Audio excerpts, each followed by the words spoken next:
जिन जिन लोगों के साथ लोग काम करना पसंद नहीं करते, उन लोगों को अगर आप नजदीक से देखेंगे तो आप पाएंगे कि वो न अपनी अपलाइन की कदर करता है, न अपने माँ बाप की कदर करता है, शादीशुदा है तो बीवी बच्चों का ध्यान नहीं रखता है। हर जगह उसको शिकायतें नजर आती हैं, लेकिन जो ग्रेटिट्यूड की फीलिंग के लोग होते हैं वो हमेशा लोगों के आकर्षण का केंद्र रहते हैं। और इसके लिए आपको एक प्रैक्टिस कर सकते हैं आप।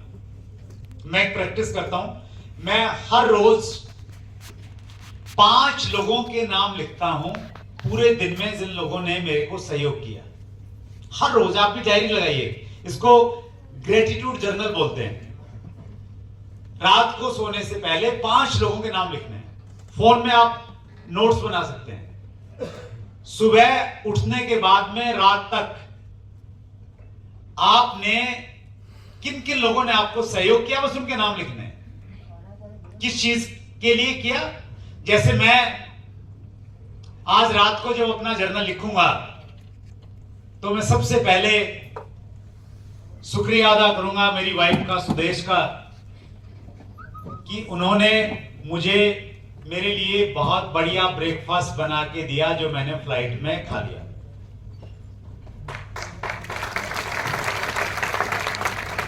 दूसरा मैं धन्यवाद करूंगा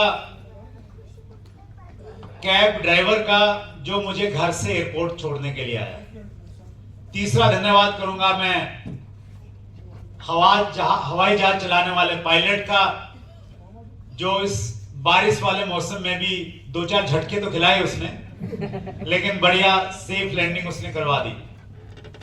चौथा मैं धन्यवाद करूंगा यहां आने के बाद में किशन जी ने और एक और हमारे सीनियर साथी ने जिस प्रकार नीचे से मुझे रिसीव किया, यहां तक लेके आया। 5वां धन्यवाद करूंगा मैं उन सभी बहनों का जिन्होंने मेरा वहां गेट पे स्वागत किया। 6वां धन्यवाद करूंगा मैं उन सभी अचीवर्स का जिन्होंने मालाओं के साथ में मुझे सम्मानित किया। 7वां धन्यवाद करूंगा मैं आप सबका जिन्होंने तालियों के साथ में मेरा वेलकम किया और मेरा हौसला बढ़ाया। और ये लिस्ट लंबी होती जाएगी भी रात तक। तो आपने भी प्रैक्टिस करना है कि कम से कम 5 लोगों के नाम आपने लिखने हैं रात को सोने से पहले। और ये प्रैक्टिस अगर आपकी हो गई तो फिर आपके अंदर में एक ऐसा चुंबक की शक्ति पैदा हो जाएगी कि फिर जो व्यक्ति एक बार आपके साथ आ गया वो जिंदगी भर आपके साथ में काम करना चाहेगा। फिर कोई उसको अगर ये लालच दे देना कि आजा 1 लाख दे दूंगा, हेलो, वो कहीं नहीं जाएगा, क्योंकि आप उसको जो दे रहे हैं ना वो उसको और कहीं नहीं मिलेगा। राइट? तो इसकी हमें प्रैक्टिस करनी पड़ेगी थोड़ी सी। लर्निंग एटीट्यूड ये बहुत इंपॉर्टेंट है। Always willing to learn. Mukesh Kothari से बोलते हैं कि अगर आपकी सीखने की इच्छा नहीं है तो हार्वर्ड यूनिवर्सिटी का प्रोफेसर आपको कुछ नहीं सिखा सकता, और अगर आपकी सीखने की इच्छा है तो नाली में पड़ा हुआ शराबी और एक छोटा सा बच्चा आपको बहुत कुछ सिखा सकता है। जरूरत किस चीज की है? सीखने की। वो नजरिया, वो एटीट्यूड, हर जगह से सीखने का नजरिया। बहुत सारे लोगों के साथ में दिक्कत क्या रहती है, वो एक लेवल पे आने के बाद में उनको लगता है कि मैं तो अब बॉस बन गया हूं, लोग मुझे गुरुजी बोलते हैं, मुझे कुछ सीखने की आवश्यकता नहीं। नेवर गिव अप एटीट्यूड, ये भी एक एटीट्यूड है। हार नहीं मानना, कुछ भी हो जाए मैं छोड़ूंगा नहीं। वो डायलॉग सुना है ना कि मैं साला झुकेगा नहीं। राइट? कि एक बार अगर कमिटमेंट कर लिया तो फिर कर लिया, फिर मैं पीछे नहीं हटने वाला। तो ये माइंड, ये मानसिकता प्लेयर्स की होती है, वो हार नहीं मानते हैं। बॉक्सिंग में, कुश्ती में खून आ रहा है, कुछ भी हो रहा है, लेकिन वो नेवर गिव अप एटीट्यूड है, उसकी वजह से वो जीत जाते हैं। राइट? हमारा हो सकता है? यस। तो इसके ऊपर में हमें थोड़ा सा काम करना पड़ेगा, इन सब चीजों के ऊपर में लगातार काम करना पड़ेगा। तीसरी चीज है कॉन्फिडेंस। कॉन्फिडेंस, एक्शन, रिजल्ट्स, ये एक ट्रायंगल है। जब आप कॉन्फिडेंट रहेंगे, आप ज्यादा एक्शन करेंगे, ज्यादा फील्ड में जाके काम करेंगे, और ज्यादा काम करेंगे तो ज्यादा परिणाम आएंगे, और ज्यादा परिणाम आएगा तो फिर क्या, ज्यादा कॉन्फिडेंस आएगा। हेलो, ये सर्कल है, घूमता रहेगा। और अगर आपका कॉन्फिडेंस लो है तो एक्शन कैसा रहेगा, लो रहेगा, और लो एक्शन रहेगा तो रिजल्ट कैसे रहेंगे, लो रहेंगे। और दोबारा फिर सर्कल में आप जाएंगे तो लो रहेगा, और तीसरी बार में क्या हो जाएगा, तीसरी बार में no confidence, no action, no result. फिर बहाने बनाएंगे, फिर शिकायतें लगाएंगे, फिर बोलेंगे कि मुझे अच्छी अप्लाइन मिल जाती तो मैं भी रॉयल्टी जीरो तो बन ही जाता। राइट? यस। तो कॉन्फिडेंस रखिए अपने ऊपर में। दूसरी जो चीज है, पहला था माइंडसेट, दूसरी जो चीज है वो है स्किल्स। स्किल चाहिए हमें, कुशलता चाहिए। सिर्फ टाइम लगाने से बात नहीं बनेगी, उस टाइम से रिजल्ट्स आपके पास में याद आना चाहिए, और उसके लिए स्किल्स की आवश्यकता है। Basic skills are essential to build a solid foundation. अगर आपने डायमंड बनना है ना? कितने लोगों ने बनना है? इरादा पक्का है? पड़ोसी के पास साथ एक बार हाथ मिलाइए और बोलिए डायमंड बनना है, डायमंड बनना है। एक बार फिर बोलिए डायमंड बनना है, एक बार फिर बोलिए डायमंड बनना है। और अपने लिए जोरदार तालियां बजा लीजिए। राइट। तो अगर डायमंड बनना है तो आपको अपनी बेसिक स्किल्स पे काम करना पड़ेगा, अपने फाउंडेशन को मजबूत करना पड़ेगा। और ये हमारी बेसिक स्किल्स हैं जो हमारे 6 बेसिक्स में कवर होती हैं। क्या क्या काम करने पड़ेंगे? प्रोस्पेक्टिंग करना पड़ेगा, नए नाम ऐड करने पड़ेंगे, फिर उनसे टाइम लेना पड़ेगा, अपॉइंटमेंट लेना पड़ेगा, फिर उनको प्रेजेंटेशन देना पड़ेगा, फिर उनको फॉलोअप करना पड़ेगा, और फिर उनका स्टार्टअप करवाना पड़ेगा। These all are essential skills। बहुत बुनियादी चीजें हैं, इन पे अगर काम नहीं करेंगे तो फिर हम आगे नहीं बढ़ सकते।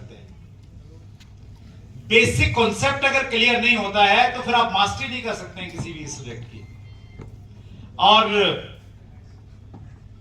ये महसूस किया गया कि हमारे पास में इनको डिटेल में सिखाने के लिए कोई टूल नहीं है, कोई लिटरेचर नहीं है, और उसी के समाधान के रूप में अपने लगभग 21-22 सालों के तजर्बे के बाद में एक मान लेता है, लेकिन जब वो नेगेटिविटी ढूंढता है तो उसको कुछ नेगेटिविटी मिल जाती है। तो एक बार तो मान गया, लेकिन थोड़ी देर बाद बोला नहीं, जब तक मैं बड़ा होऊंगा, मेरी शादी होगी, तब तक बहन बड़ी हो जाएगी, उसकी भी तो शादी करनी पड़ेगी। तो घर में अगर एक आएगी तो एक चली जाएगी, तो हम तो 3 ही रहेंगे। अब माँ ने फिर उसको समझाया, बेटा कोई बात नहीं, बहन की शादी हो जाएगी तो कोई बात नहीं है, तुम्हारी शादी हो जाएगी, शादी के कुछ सालों के बाद में हमारे घर में एक नन्हा मुन्ना बच्चा आएगा, फिर हम 3 से 4 हो जाएंगे। अब नेगेटिव आदमी उसने हिसाब किताब लगाया, बोला मम्मी मैं अभी छोटा हूं, मैं बड़ा होऊंगा, फिर पढ़ाई लिखाई करके फिर शादी होगी, और शादी के बाद में बच्चा आएगा, तब तक तुम बूढ़ी होगे, तुम निकल जाओगी, हम तो फिर भी 3 ही रहेंगे। तो जो नेगेटिव होता है ना, तो उसको 3 के 3 ही दिखते हैं, उसको लगता है कि कुछ नहीं हो सकता। और ऐसे व्यक्ति को अगर आज आपने इस मीटिंग में बैठा दिया तो आज भी भगवान ही मालिक है उसका। वो आज इतनी सारी चीजों में कुछ ना कुछ कमी आज भी निकाल ही लेगा कि नहीं ये थोड़ी दिक्कत थी, बाकी सब कुछ बढ़िया था। तो आपने प्रयास करना है कि आप इस कैटेगरी में नहीं होने चाहिए। राइट? आपका जिंदगी को लेकर नजरिया ये होना चाहिए कि अगर तूफान आ जाए और सब कुछ तबाह हो जाए, तो तूफान खत्म होने के बाद में ये सोच के अफसोस नहीं करना क्या क्या खत्म हो गया, अपितु ये सोच के खुश रहना कि क्या क्या बच गया है। This is called. इसके ऊपर मैं थोड़ा सा काम करना पड़ेगा और पॉजिटिव एटीट्यूड पे ऑटोमेटिकली काम हो जाएगा अगर आप एटीट्यूड ऑफ ग्रेटिट्यूड की प्रैक्टिस करते हैं तो। ग्रेटिट्यूड होता है कृतज्ञता, एहसानमंद होने का नजरिया। हमारी जिंदगी में जितने भी लोग जुड़े हैं उन सब के प्रति हमेशा एक अच्छा भाव रखना कि उन्होंने मेरे लिए कुछ ना कुछ किया है। दो तरह के लोग आपको दुनिया में मिलेंगे, एक मिलेंगे एहसान फरामोश। हेलो, एहसान फरामोश कौन लोग होते हैं? उनके लिए आप कुछ भी कर दो, अपनी जान भी निकाल के दे दो, फिर भी उनको कुछ ना कुछ शिकायतें रहती हैं। हेलो। और कुछ लोग रहते हैं एहसानमंद लोग। पैशनेट तो है लोग, जुनून भी है कहीं ना कहीं, लेकिन प्रोफेशनलिज्म नहीं है। प्रोफेशनलिज्म होता है किसी काम को अनुशासन के साथ में करना, स्किल सीखते हुए सिस्टमैटिक तरीके से, साइंटिफिक तरीके से आगे बढ़ना। जरूरत है जुनून को पैशन के साथ में कन्वर्ट करने की, और इसके लिए 3 चीजों की आवश्यकता है। Profession requires 3 things. कोई भी प्रोफेशन है, चाहे वो स्पोर्ट्समैन है जो स्पोर्ट्स को as a profession career choose करते हैं, या सिंगर हैं, राइटर हैं, एनीवन, या डायरेक्ट सेलिंग में है, 3 चीजें चाहिए होती हैं। पहली चीज चाहिए होती है माइंडसेट। यस, माइंडसेट हो जरूरी है। क्या चाहिए? माइंडसेट, मानसिकता। अभी ओलंपिक खत्म हुआ है।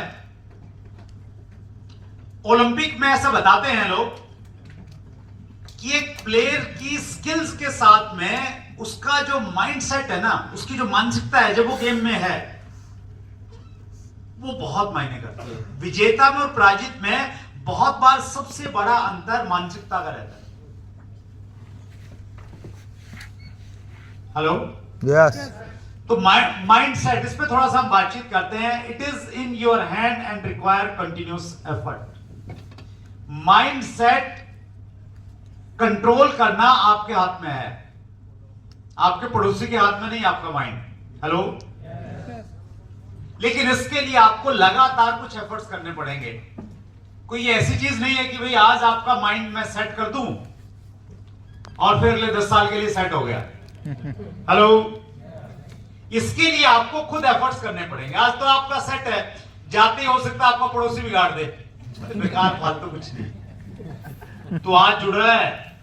मैं 6 साल पहले छोड़ छाड़ के आ गया था। हेलो। तो आपका माइंडसेट डिस्टर्ब हो गया। तो इसमें लगातार काम करने की आवश्यकता है। Extremely crucial for senior leaders. जो हमारे सीनियर लीडर हैं, रॉयल्टी और ऊपर वाले साथी है ना, आपका सबसे ज्यादा माइंडसेट की सबसे ज्यादा आवश्यकता आपको है। राइट। और माइंडसेट में भी 3 चीजों पे हमें काम करने की जरूरत है। Develop an entrepreneurial mindset, because we are IBOs, independent business owners, no complaints at all. 2 तरह की मानसिकता के लोग हैं। एक होती है कर्मचारी वाली मानसिकता। कंप्लेन। प्राइवेट कंपनियों में जो कर्मचारी काम करते हैं, उनको जितना काम दिया जाता है वो उतना ही करते हैं। हेलो। यस। और सरकारी कर्मचारी उससे एक कदम आगे रहते हैं। हेलो। उनको जितना दिया जाता है उससे आधा कम कर। जो जितना कम करेगा उसको बोलेंगे बड़ा स्मार्ट है। मैनेज कर रखा ऑफिस को, हफ्ते में 4 दिन आता है, काम चल जाता है।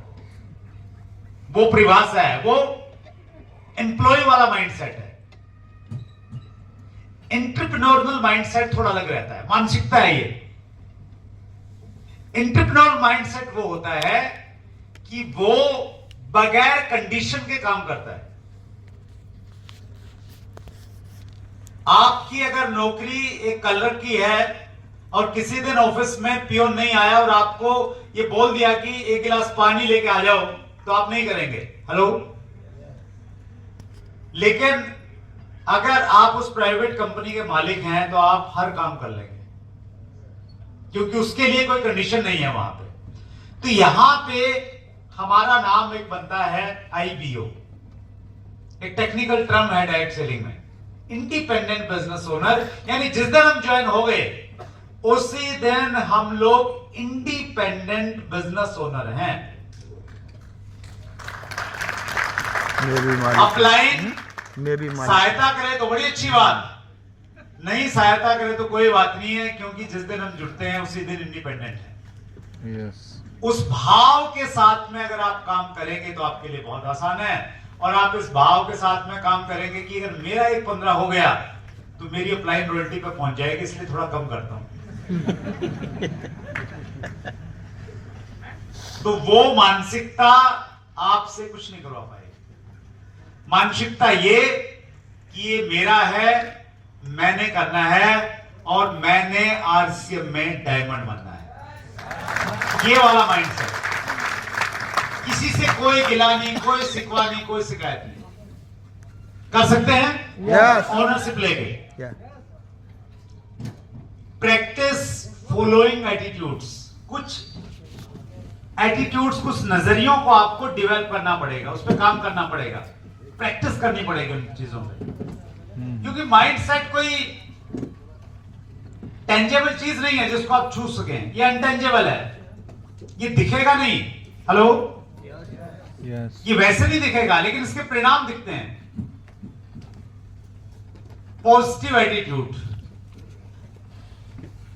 हमेशा हर सिचुएशन में कुछ भी हो जाए आपने ये सोचना है कि इसमें अच्छा क्या है। कुछ लोग आपको ऐसे मिलेंगे, उनको आप कितने भी अच्छे लॉजिक बताओ, वो उन अच्छी चीजों में से भी बुराई ढूंढ लेते हैं। सही बात है। हेलो। सही बात है। हर किसी की डाउनलाइन में एक आध महानुभाव जरूर मिल जाएगा। बस आप वैसे महानुभाव न हो, इस चीज का ख्याल रखना है। यस। दो दोस्त थे, राम और श्याम। राम के यहां पे पास में कम से कम भी 100 पॉइंट हैं आपको बताने के कि RCM क्यों करनी चाहिए। वो इसलिए क्योंकि मैं डायरेक्ट सेलिंग इंडस्ट्री की नब्ज को अच्छे से पहचानता हूं, बड़ी क्लोजली काम कर रहा हूं गवर्नमेंट के साथ में, इंडस्ट्री के साथ में। कहां सही होता है, कहां गलत होता है, कितनी कंपनियां सही हैं, कितनी गलत हैं, कितनी ऐसी हैं जो दिखती तो सही हैं, हेलो, लेकिन अंदर बहुत गड़बड़ घोटाला है। और ये भी मालूम है कि वो अगले कुछ सालों तक के लिए ही हैं, उसके बाद में नहीं दिखने वाली हैं, क्योंकि इतने एथिकल तरीके से, अनएथिकल तरीके से कंपनियां काम करती हैं। लेकिन मैं बहुत डिटेल में नहीं जा रहा हूं, मैं आपको ये बताना चाहता हूं कि जितना बड़ा मकसद RCM के पास है, इतना बड़ा मकसद हिंदुस्तान की किसी भी डायरेक्ट सेलिंग कंपनी के पास नहीं है। यस। और चीजें चलती हैं, चीजें आगे बढ़ती हैं सिर्फ इस वजह से कि उसे किस मकसद के लिए शुरू किया गया है। हेलो। हर जगह आप एक व्यापार करेंगे, वो व्यापार भी तब बढ़ेगा कि मकसद छोटा या बड़ा है। पॉलिटिकल पार्टीज जिन्होंने बड़ा काम किया है, उन्होंने किया है जिनके मकसद बड़े थे। जिन पॉलिटिकल पार्टीज के मकसद सिर्फ अपने परिवार को आगे बढ़ाने का था, तो वहीं पर सिमट जाती है, वो राष्ट्रीय पार्टी नहीं बन पाती। तो इसी प्रकार से कोई भी ऑर्गेनाइजेशन काम करती है, और हम राष्ट्र स्तर के एक बड़े अभियान में काम करते हैं जिसका मकसद है नए भारत का निर्माण। और नए भारत का निर्माण करने के लिए कई सारी चीजों की आवश्यकता है। इसको मैं थोड़ा सा आगे लेके चलता हूं। पंडित जी ये ऐसा बोलते थे, लेकिन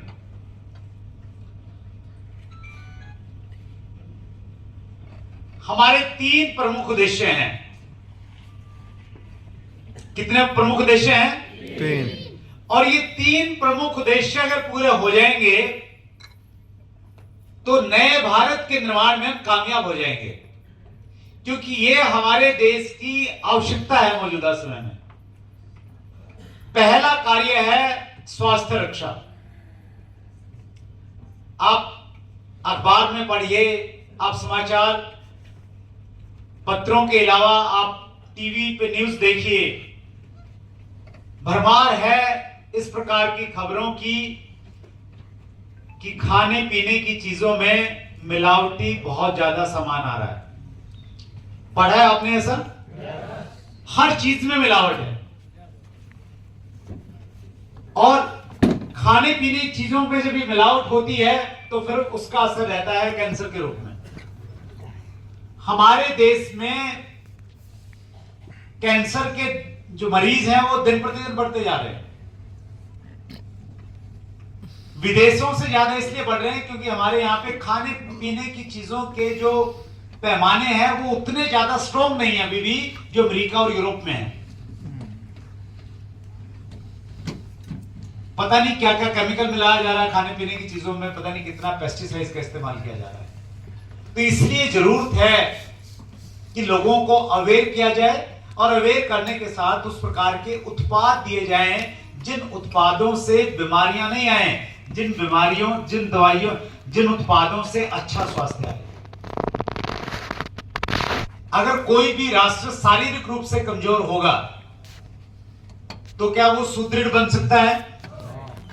अगर हिंदुस्तान को विकसित राष्ट्र बनाना है तो पहले हिंदुस्तान की जनता को स्वस्थ बनाना पड़ेगा। और इसीलिए आज से हम इस उद्देश्य के ऊपर में लगातार काम कर रहा है। दूसरा हमारा उद्देश्य है स्वावलंबन। हमने देखा भी 54% से ज्यादा बेरोजगारी है हमारे देश में। काम धंधा नहीं है लोगों के पास में, और जब काम धंधा नहीं होता है, नौकरी नहीं मिलती है, तो फिर अपराध की दुनिया में लोग प्रवेश करते हैं, उल्टे काम करने स्टार्ट कर देते हैं पैसा कमाने के लिए। विश्व के अगर आप आंकड़े देखेंगे तो आप ये पाएंगे जिन देशों में जॉब अपॉर्चुनिटीज है वहां क्राइम नहीं है। क्राइम कहां है ज्यादा? जहां जॉब अपॉर्चुनिटी नहीं है, बेरोजगारी है। अभी आप बांग्लादेश में देखिए क्या है वहां पे, बेरोजगारी। पाकिस्तान में देख लीजिए, श्रीलंका में देख लीजिए। ये एग्जांपल है इस चीज के कि जहां बेरोजगारी चरम पे पहुंच जाती है तो फिर किस प्रकार की एक्टिविटीज वहां पे होना स्टार्ट हो जाती है। तो कोई भी सरकार आ जाए वो रोजगार नहीं दे सकती। हेलो, यस, ये बिल्कुल आप अंडरलाइन कर लीजिए, बढ़िया से लिख लीजिए। कितने भी वायदे करें कि हमारी सरकार आ गई तो हम आपको रोजगार देंगे, वो पता है क्यों वायदा करते हैं? वो इसलिए करते हैं उनको 54% वोट दिखते हैं। हमारे देश की सबसे बड़ी जाति और सबसे बड़ा धर्म बेरोजगारी है, राइट? यस। अगर देश में रोजगार पैदा कराने का मादा किसी एक संस्था में है तो उस संस्था का नाम है RCS। जो ये कहती है कि आपको शहर आने की आवश्यकता नहीं है। Hello, yes. आप अपने गांव में, घर में, गांव में बैठ के वहां से काम शुरू कर सकते हैं। फैक्ट्री लगाने की जरूरत नहीं है, दुकान खोलने की आवश्यकता नहीं है। और तीसरा जो कारण है जिस पे हम काम कर रहे हैं वो है महिला सशक्तिकरण, वुमन एम्पावरमेंट। हमारे देश में जितनी संख्या पुरुषों की है लगभग उतनी संख्या महिलाओं की है। यस और नो? यस। महिलाओं को ज्यादा अवसर नहीं मिलता है, उसकी कई सारी वजह हैं, कुछ सामाजिक व्यवस्थाएं वैसी हैं, लेकिन इतिहास ये बताता है और वर्तमान भी ये कह रहा है कि महिलाओं में शक्ति तो बहुत है, बस उसको अवसर मिलना चाहिए। क्या मिलना चाहिए? अवसर मिलना चाहिए। और आरसीएम हर उस महिला को जिसने ये मान लिया है कि उसकी जिंदगी में कुछ नहीं हो सकता, उसने अपने आप को रसोई तक सीमित कर दिया है, उनको रसोई से निकाल के स्टेज पे पहुंचाने का काम कर रहा है।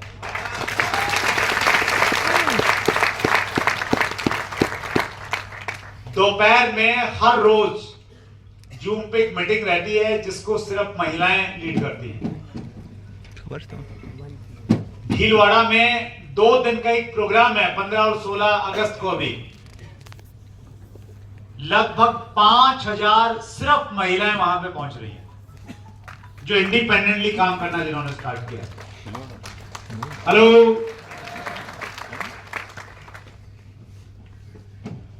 इस प्रकार के उत्पाद लाए जा रहे हैं आरसीएम में जिससे महिलाएं कंफर्टेबली काम कर सकती हैं, उस प्रकार का माहौल क्रिएट किया जा रहा है। प्रियंका जी इस पूरे अभियान को लीड कर रही हैं। तो ये 3 चीजों पे हम लोग काम कर, बहुत सारी चीजों पे काम कर रहे हैं।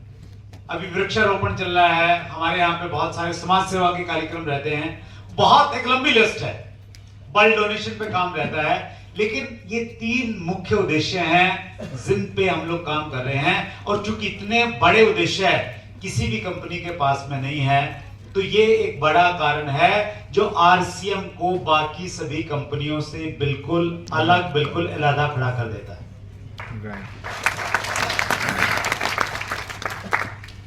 हर रोज सुबह 6:30 बजे स्वयं आदरणीय टीसी छावड़ा जी हमारे बीच में उपस्थित होते हैं। उनका कमिटमेंट लेवल है, हर रोज आप आरसीएम चैनल पे जुड़िए और वहां पे हर रोज आप उनको लाइव सुन सकते हैं। उनकी डायरेक्शन डायरेक्ट आपको मिलेगी। जिंदगी में जीवन मूल्यों की क्या आवश्यकता है, डिसिप्लिन और कमिटमेंट कैसे आप अपनी जिंदगी में ला सकते हैं, तो मल्टीपल एजुकेशन आपको टीसी सर के माध्यम से हर रोज मिलती है, इसको आप ग्रहण कर सकते हैं। आरसीएम एक बहुत बड़ा अवसर है आपके सामने,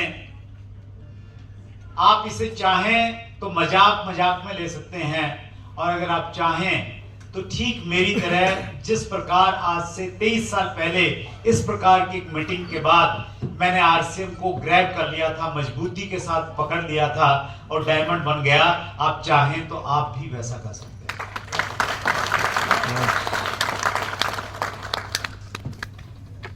एक और बड़ा कारण है जो आरसीएम को सबसे अलग खड़ा कर देता है, और वो है रीजनेबल एंड क्वालिटी प्रोडक्ट्स।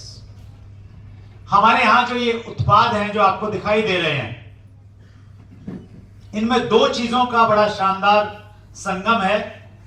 पहला ये कि ये क्वालिटी वाले प्रोडक्ट हैं, इनकी क्वालिटी को अगर आप कंपेयर करेंगे तो ये इंटरनेशनल लेवल की जो क्वालिटी होती है वो वाली क्वालिटी है इन प्रोडक्ट की। और जब इनके आप रेट देखेंगे तो रेट इंटरनेशनल नहीं है, रेट लोकल मार्केट वाले हैं। क्वालिटी कौन सी? इंटरनेशनल। रेट कैसे? लोकल मार्केट वाले। ये 2 चीजों का संगम अगर कहीं आपको देखने को मिलेगा तो वो सिर्फ और सिर्फ आरसीएम में देखने को मिलेगा। और उसके पीछे भी एक गणित है, उसके पीछे बहुत सारे लॉजिक्स हैं, लेकिन उन लॉजिक्स में मैं आपको नहीं ले जाना चाहता हूं। और जब हम प्रोडक्ट्स की बात कर रहे हैं तो वैसे तो हर प्रोडक्ट बहुत नायाब है, लेकिन एक प्रोडक्ट के ऊपर में हम सब लोगों को बड़ा काम करना है। महिला सशक्तिकरण को चूंकि आगे बढ़ाना है, तो वो काम है न्यूट्रीचार्ज वुमेन पे काम करने का। न्यूट्रीचार्ज वुमेन क्यों लेना चाहिए? As per WHO, women who are in child bearing age, कोई भी महिला जो चाइल्ड बियरिंग एज में है, जो बच्चे को जन्म दे सकती है, अगर वो उस उम्र में है, 50% of them have low hemoglobin because of which they face challenges during pregnancy. जो मां बनती है ना महिलाएं, 50% से ज्यादा महिलाओं में खून की कमी रहती है. हेलो, कितनी? 50% से कम. और इसी वजह से उनको बड़े चैलेंजेस फेस करने पड़ते हैं. कितने ज्यादा इश्यूज आते हैं, हम आसपास में सारी चीजें देखते हैं. और WHO ये भी कहता है कि ए women whose hemoglobin is less than 12 gmdl, जिसके अंदर में 12 ग्राम से कम खून है, उसको एनेमिक कहा जाता है. खून की कमी. क्या कहा जाता है? एनेमिक. कि उसके अंदर खून की कमी है. और जिसके अंदर खून की कमी रहती है उसका स्वास्थ्य पर प्रभाव पड़ता है. एनीमिया का स्वास्थ्य पर क्या क्या प्रभाव पड़ता है? Hair fall. आप देखिएगा, आप महिला हैं तो आप खुद इससे रिलेट कर सकते हैं, या हमारे घर में जो माताएं बहनें, आप उनमें से देखिएगा, अगर बाल गिर रहे हैं, ड्राई स्किन है, डिफिकल्टी इन कन्विंसिंग है, कॉम्प्लिकेशंस ड्यूरिंग प्रेगनेंसी, और क्या है, difficult in physical and mental growth, difficult in breathing, dizziness, headache. इनमें से अगर कोई भी प्रॉब्लम अगर है तो वो इस चीज को इशारा कर रहा है कि किस चीज की कमी है? खून की कमी है, और एनीमिया का प्रभाव पड़ रहा है. First time in India multivitamin mineral daily health supplement for womens. Nutricharge ने देश में पहली बार स्पेसिफिक वुमेन के लिए प्रोडक्ट निकाला है. Nutricharge women first time in India. पहले मैन और वुमेन के लिए एक जैसा ही प्रोडक्ट आता था. न्यूट्रीचार्ज की रिसर्च टीम ने यह जाना कि जब महिलाओं और पुरुषों की अलग अलग रिक्वायरमेंट है, परमात्मा ने जब उनको अलग अलग बनाया है, तो दोनों के लिए मल्टीविटामिन एक जैसा कैसे हो सकता है? उन्होंने महिलाओं के लिए स्पेशली ये प्रोडक्ट निकाला है, और हम लोग बहुत लीड कर रहे हैं इस प्रोडक्ट में.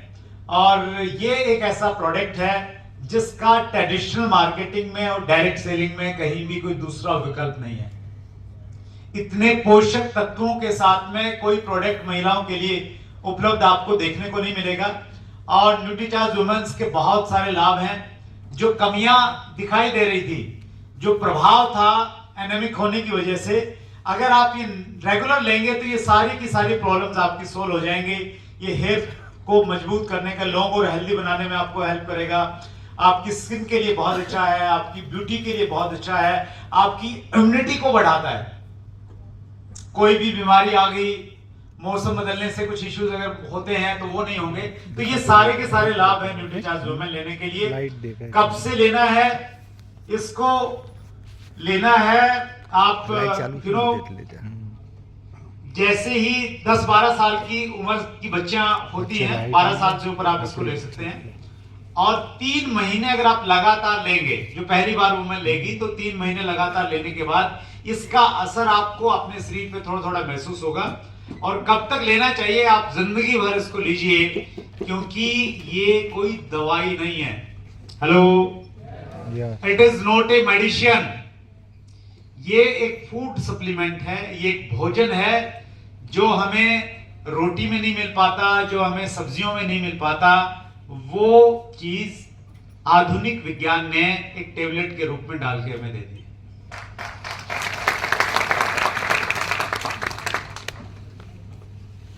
How to make user of NutriCharge Women, how to get reference, how to expand network through NutriCharge Women. इसके लिए हमारे पास में टूल्स हैं. 4 स्पेशल टूल्स हैं जो आपके सेंटर्स में आपको या तो मिल रहे होंगे या जल्दी मिल जाएंगे. पहला टूल है हीमोग्लोबिन एस्टिमेशन बुकलेट. इस बुकलेट में ऐसी कुछ तरकीब दिखाई गई है, ऐसे कुछ सिम्टम बताए गए हैं जिनके माध्यम से बगैर ब्लड टेस्ट लिए आप किसी महिला को ये चेक कर सकते हैं वो एनेमिक है या नहीं है. तो ये टूल आपके लिए बहुत काम करेगा. स्मॉल बुकलेट भी है इससे रिलेटेड, उसका बंच मिलेगा आपको 50 का 250 रुपए में. टूल नंबर 3 है सेट ऑफ 5 पोस्टर्स। 5 पोस्टर आपको मिलेंगे। इन पोस्टर्स को आप अपने घर में लगा सकते हैं, किसी स्कूल में गए, किसी संस्था में गए, वहां पे छोड़ के आ सकते हैं अपने नंबर के साथ में।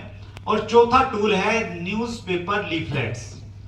ये भी आपको सेट ऑफ 50 लीफलेट का एक सेट मिलेगा और इसमें नीचे खालिस्तान दिया है जहां आप अपना नाम और मोबाइल नंबर लिख सकते हैं। इसको आप अपनी कॉलोनी में बांट सकते हैं, इसको न्यूज़पेपर में डाल सकते हैं, कहीं पे भी आप इसका इस्तेमाल कर सकते हैं और इससे आपको बहुत सारे नए रेफरेंस मिल सकते हैं। और इतना ही नहीं, अगर आप न्यूट्रीचार्ज डायरेक्ट सेलिंग मैराथन का आयोजन किया जा रहा है, first time in history of Indian direct selling marathon and initiative by CWSB chat with Surendra Vats. Delhi में ये मैराथन होगी 9 सितंबर को। 10 किलोमीटर ये मैराथन रहेगी 10 किलोमीटर 5 किलोमीटर की 2 कैटेगरी में इसमें आप अपने आप को इसमें रजिस्टर कर सकते हैं। डायरेक्ट सेलिंग इंडस्ट्री की सारी सेलिब्रिटीज रहेंगी, कई सारे पॉलिटिकल लीडर्स इसमें रहेंगे। गुजरात का भी पार्टिसिपेशन होना चाहिए ना। यस और गुजरात वालों को तो वैसे भी दिल्ली दूर नहीं लगती, आने ही वाले लगती है क्या? तो कौन कौन लोग चाहेंगे डायरेक्ट सेलिंग की यूनिटी के लिए दौड़ना? That's great. आप रजिस्ट्रेशन करवा सकते हैं, आपके पास में किसी ने की ग्रुप के माध्यम से लिंक जाएगा, आप रजिस्ट्रेशन करवाइए। रजिस्ट्रेशन करवाने के बाद में आप को कई सारी चीजें मिलेंगी। आपको टी शर्ट मिलेगी, एक वो मिलेगा, यंत्र मिलेगा जिससे आपकी वो मापा जाएगा कि आपने कितनी दूरी में उसको तय किया है। एक मेडल मिलेगा फिजिकल आपको, वहां पे कई सारी चीजें आपको उसमें मिलती हैं और आपको एक सर्टिफिकेट मिलेगा जिसको आप दिखा सकते हैं कि डायरेक्ट सेलिंग की जो पहली मैराथन थी उसमें मैंने पार्टिसिपेट किया था। तो एक गोल्डन अपॉर्चुनिटी है आपके पास में। डायरेक्ट सेलिंग के रूल्स हमारे पास में आ गए थे 28 दिसंबर 2021 को। ये वो नोटिफिकेशन था जिससे हमें एक लीगल रिकॉग्निशन मिल गया था।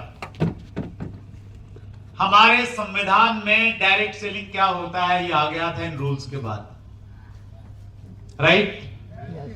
तो चीजें बड़ी तेजी के साथ में बदल रही हैं। KPMG और फिक्की की रिपोर्ट ये कहती है कि डायरेक्ट सेलिंग हिंदुस्तान में तेजी से बढ़ने वाली इंडस्ट्री है।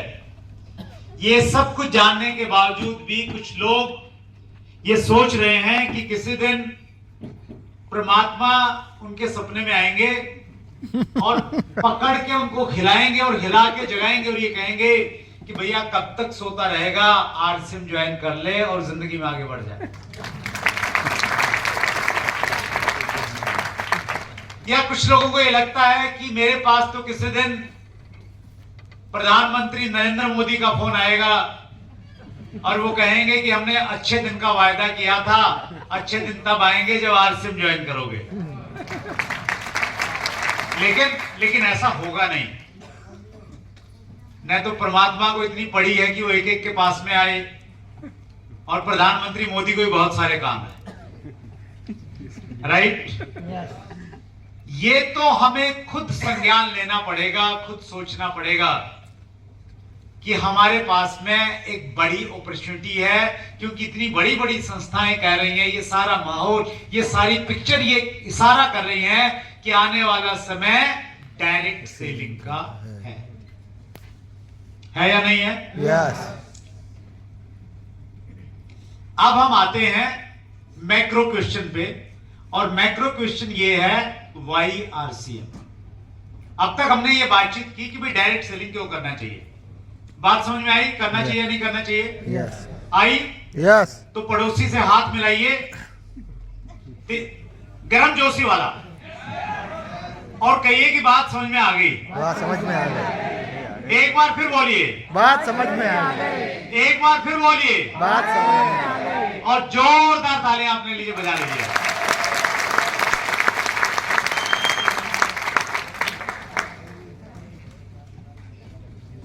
अब बड़ा इंपॉर्टेंट प्रश्न यह है कि वाई RCM? RCM ही क्यों कर?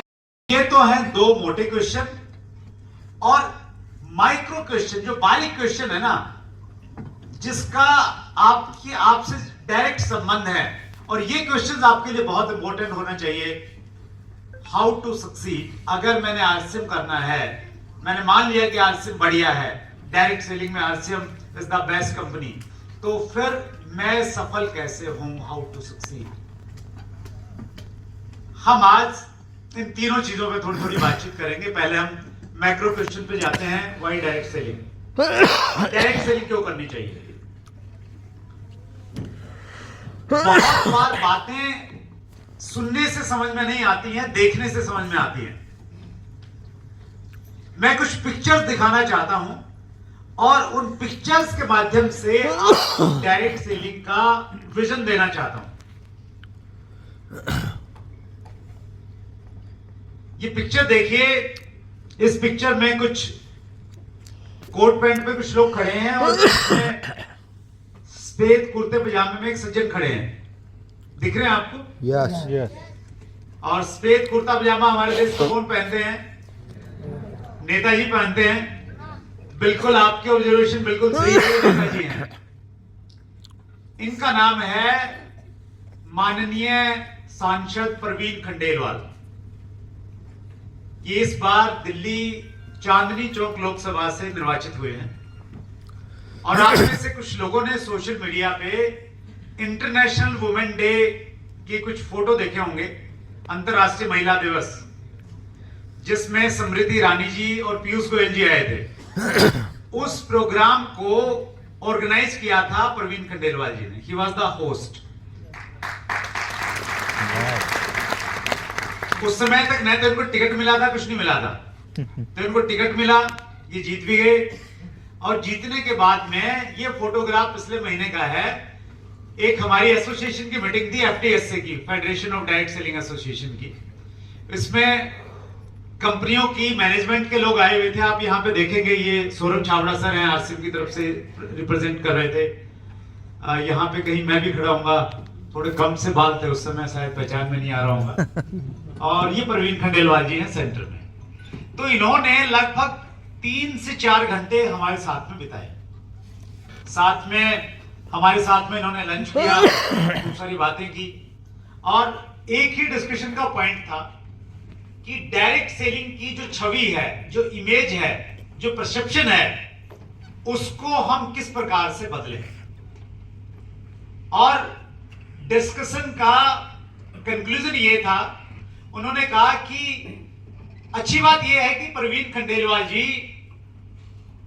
एक जमाने में डायरेक्ट सेलर रहे हैं। उनको मालूम है कि मीटिंग में लोगों को लाने के लिए कितने नखरे सहन करने पड़ते हैं। हेलो, किसी के घर पे जाके प्लान कैसे दिखाते हैं, जब कोई मना करता है तो क्या होता है और कोई ज्वाइन कर लेता है तो क्या होता है। तो उन्होंने एक्टिवली डायरेक्ट सेलिंग में काम किया हुआ है, तो अच्छे से जानते हैं चीजों को।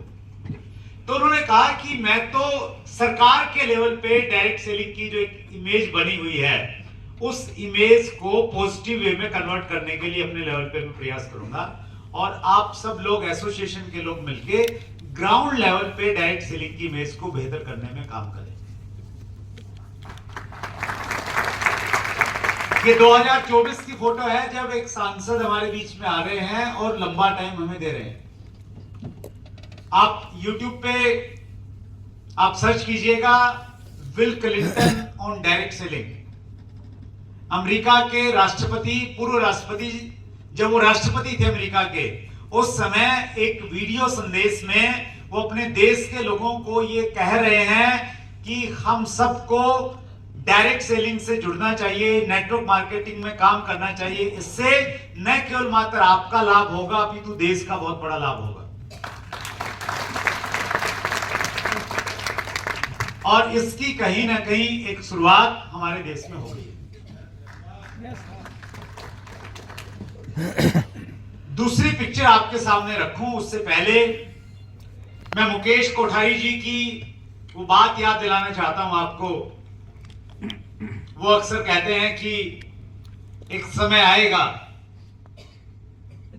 जब एक पिता जब अपनी बेटी के लिए दुल्हा ढूंढेगा तो उसकी पहली चॉइस आरसीएम का रॉयल्टी या टेक्निकल अचीवर होगा। यस।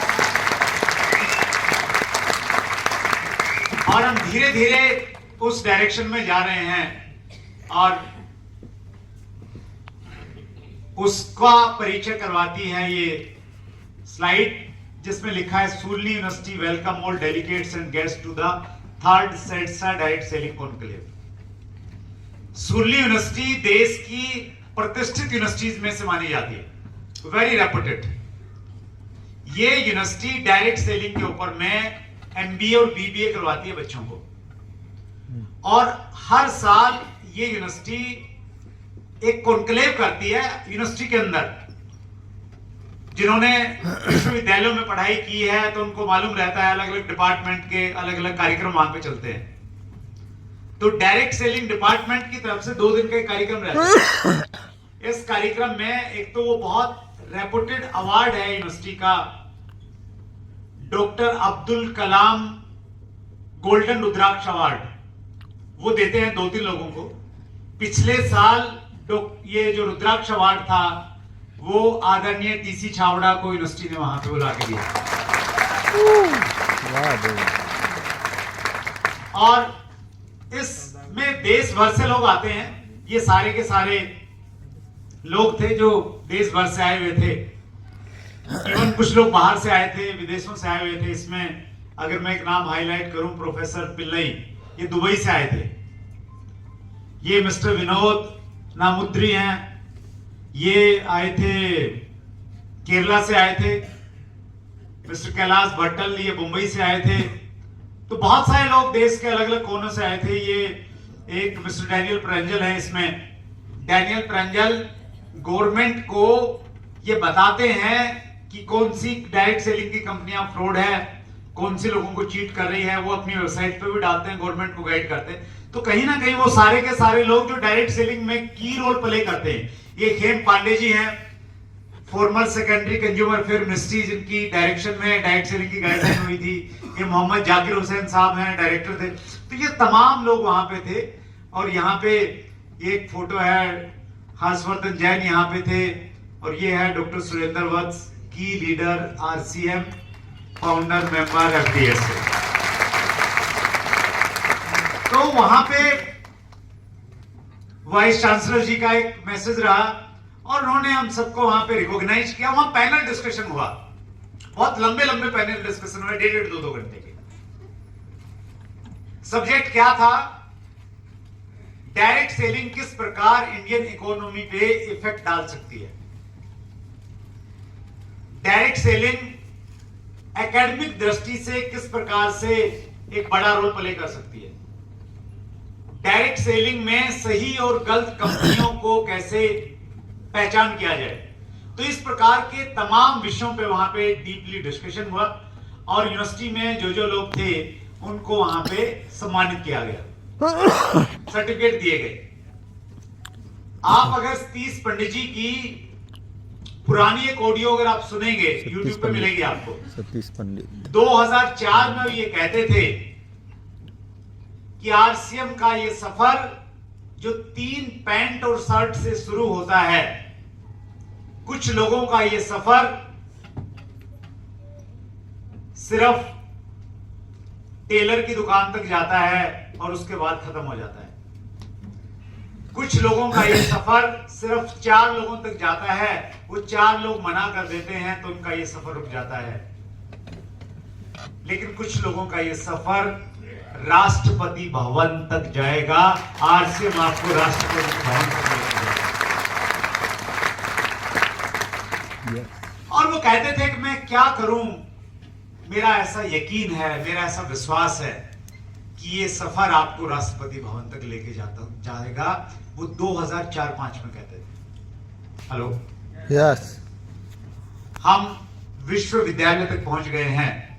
अब राष्ट्रपति भवन बहुत ज्यादा दूर नहीं है, जहां आरसीएम के सेवकों का रिकॉग्निशन और फेलिसिटेशन होगा। तो ये जो पिक्चर है, ये पिक्चर ये बता रही है कि हमारे देश में डायरेक्ट सेलिंग बदल रही है। डायरेक्ट सेलिंग का जो परसेप्शन है वो बदल रहा है। डायरेक्ट सेलिंग क्यों करना चाहिए? Low risk business ownership.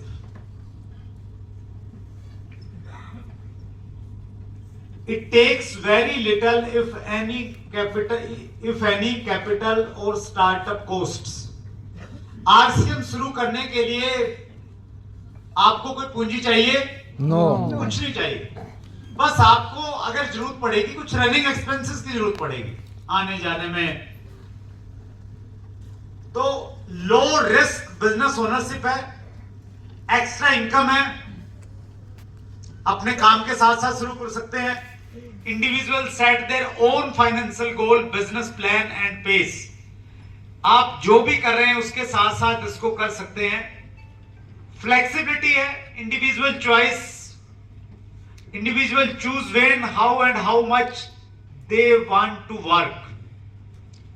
कोई ऐसा काम नहीं है कि हर रोज आप सुबह उठोगे और जाके अंगूठा लगाना पड़ेगा कि भाई हाजिरी लगाओ तभी पैसे मिलेंगे। हेलो, चॉइस है आपकी, कितना काम करना है आपने। Training and mentorship, it offers the chance to develop business expertise through free trainings, education and mentoring by experienced leaders.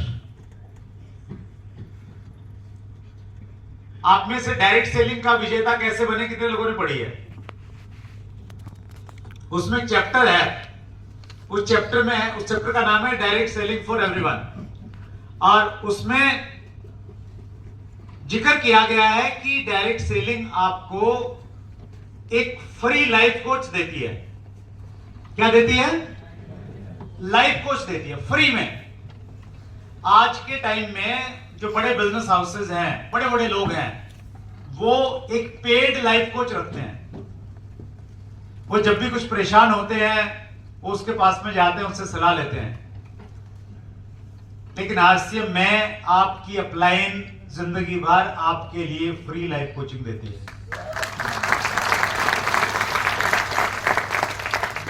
और लास्ट है performance page, the greater your effort the greater your earning potential. जितने आपके efforts रहेंगे उस efforts के अनुसार आपको आय प्राप्त होगी। अगर आप कम काम करेंगे तो 500 रुपया महीना मिलेगा, थोड़ी मेहनत करेंगे तो 5000 मिलने लग जाएगा, और मेहनत करेंगे तो कुछ लोग हमारे यहाँ बीच में बैठे हैं जो 50,000 रुपया महीना कमाते हैं। हेलो, और मेहनत करेंगे तो उसके पीछे एक जीरो लग जाएगी, 5 लाख पे पहुंच जाएंगे, और मेहनत करेंगे तो 50 लाख रुपया महीना मिलने लग जाएगी। और आपके सामने जो बंदा खड़ा है ना, वो इस इनकम को एंजॉय कर रहा है।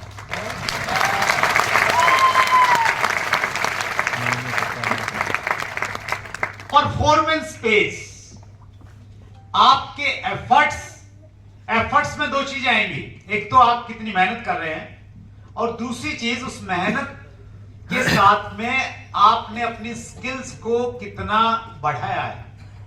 जो रिक्वायर्ड स्किल्स हैं, उस कुशलता को आपने कितना बढ़ाया है, उसके आधार पे आपकी कामयाबी तय होती है। तो ये जो पॉइंट्स हैं, ये पॉइंट्स है WFDSA के, world federation direct selling association.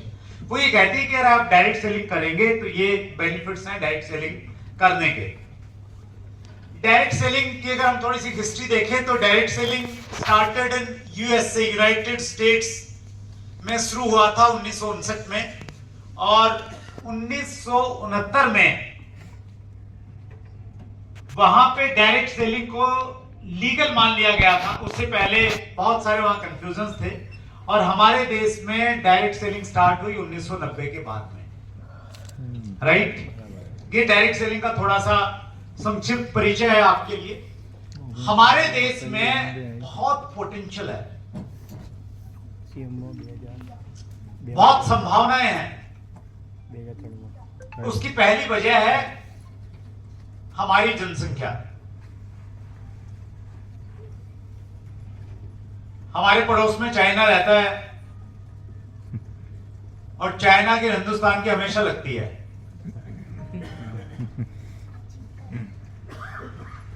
जब हम पॉपुलेशन की बात करते थे तो हम ये पढ़ते थे, दुनिया की सबसे ज्यादा जनसंख्या चाइना में है और भारत दूसरे नंबर पे है। तो हमें लगा कि हम दूसरे पे नहीं रहना चाहते, पहले पे आएंगे। और आंकड़े बता रहे हैं कि हमने चाइना को पीछे छोड़ दिया और हम पहले नंबर पे पहुंच गए। अच्छा, यहाँ पे ना लोग बड़े कंफ्यूज हो जाते हैं कि ये ताली बजाने की बात है या मातम मनाने की बात है। आप ताली बजाइए, पहले मैं बताता हूँ, ये खुशी की बात है। खुशी की बात पता है क्या है? देखिए, इस दुनिया में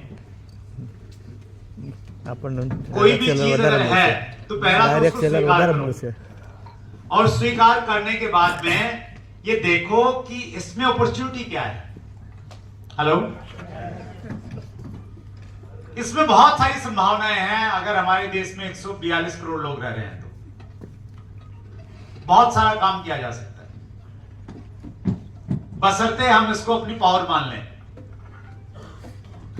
दूसरी वजह यह है, पॉपुलेशन के साथ साथ में हमारे यहां यूथ पॉपुलेशन दुनिया की सबसे ज्यादा है।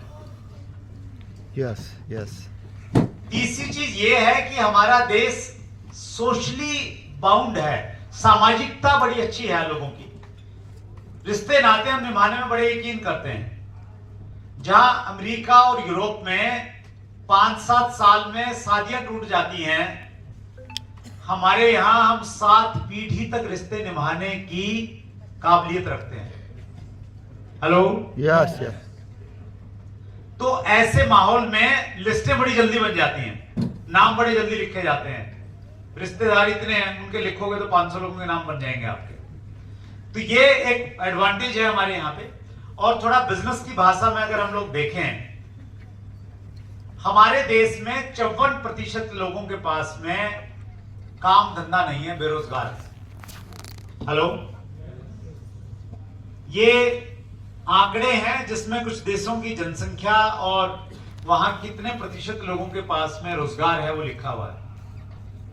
आप देखेंगे अमेरिका, रसिया, इंडिया, सबकी पॉपुलेशन, हमारे ब्राजील हमारे से बहुत कम है, लेकिन परसेंटेज ऑफ एम्प्लॉयमेंट हमारे से बहुत ज्यादा है। यानी हमारे देश में बहुत सारे लोग काम की तलाश में हैं, है या नहीं है? अगर हम गुजरात में देखें, गुजरात में बहुत सारे लोग हिंदुस्तान से, गुजरात के बाहर जो दूसरे राज्य हैं वहां से यहां पे आके काम करने के लिए आए हुए। यस और नो? क्योंकि काम की जरूरत है, तलाश है काम की।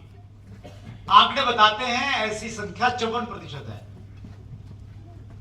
तो 54% लोगों को अगर हम जाके ये समझा दें, कन्विंस कर दें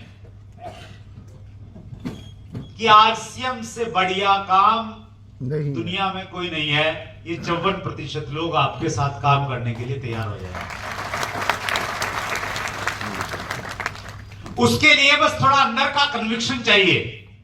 हेलो, अंदर का कॉन्फिडेंस चाहिए कि यस, इससे बढ़िया कोई काम नहीं है। $1 बिलियन मार्केट है डायरेक्ट सेलिंग का।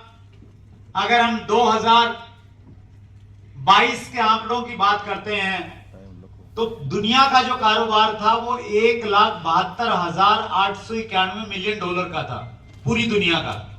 और उसमें से इंडिया का जो कारोबार था वो मात्र $3,230 मिलियन का था। और दुनिया में हमारा स्थान 11वां था डायरेक्ट सेलिंग में। जनसंख्या में हमारा स्थान पहला है। दुनिया की 17% जनसंख्या हमारे देश में रहती है। हेलो, यानी दुनिया का हर 6वां-7वां व्यक्ति हिंदुस्तानी है, लेकिन डायरेक्ट सेलिंग में भी कुछ नहीं कर पाए। और ये भी हमारे लिए एक अपॉर्चुनिटी है, ये भी एक अवसर है, एक बहुत बड़ा रिक्त स्थान है। उस रिक्त स्थान को भरा जाना है अगले कुछ सालों में, और हम सब लोग मिलके उस वैक्यूम को, उस रिक्त स्थान को भर सकते हैं। कुछ मैं अपडेट देना चाहता हूं डायरेक्ट सेलिंग इंडस्ट्री के बारे में।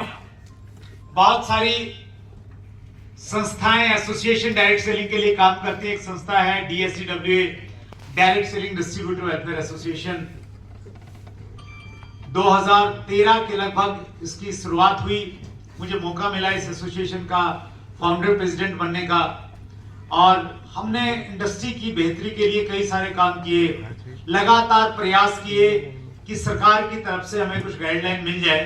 और सरकार ने 9 सितंबर 2016 को डायरेक्ट सेलिंग की गाइडलाइंस हमें दी थी। 9 सितंबर 2016 ये वो पहला ऐसा डॉक्यूमेंट था जिस डॉक्यूमेंट पे भारत सरकार की मोहर लगी हुई थी, और डायरेक्ट सेलिंग इंडस्ट्री को इसने एक नई उम्मीद दी, नई आशा की किरण दिखाई। उसके बाद में चीजें बदलती गई। 9 सितंबर जो कि एक बहुत महत्वपूर्ण डेट थी, और इसके लिए व्यक्तिगत रूप से मैंने बहुत काम किया, बहुत फॉलोअप किए, मिनिस्ट्री में लगातार 4 साल तक जाते रहे। तो इसको यादगार बनाने के लिए हम लोग पहली बार एक और नई शुरुआत कर रहे हैं। और